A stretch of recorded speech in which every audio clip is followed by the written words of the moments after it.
Hey everyone, welcome back to my channel. Hope you all are doing great. In today's video, we are going to prepare chia seeds and coconut water drink. It's a super easy drink that you can prepare and get started with your morning. So let's begin with the video. To prepare this drink, we need tender coconut water. Here I have a tender coconut. We'll open it with a coconut opener. It's very easy to use these coconut openers. I will leave a link to this in the description box below in case you want to check it out.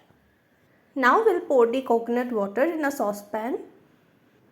Here I'm taking a cup and about half a tablespoon of chia seeds. We'll pour the coconut water in the cup.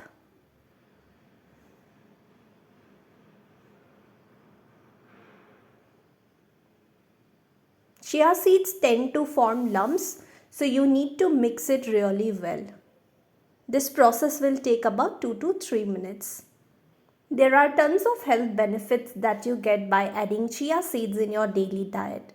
I have also made separate videos on the health benefits of chia seeds and other different ways of consuming these seeds in your daily diet. Links for all those videos are updated in the description box below, so make sure to check them out as well. After mixing the seeds for 2 to 3 minutes, allow them to rest for another 15 minutes. Once it is nicely soaked, it's all ready to be consumed. So that's all for today's video. I hope you liked this video. If you did, do make sure to like this video, leave a comment and subscribe to the channel. Until we meet next time, stay healthy and happy. Bye-bye.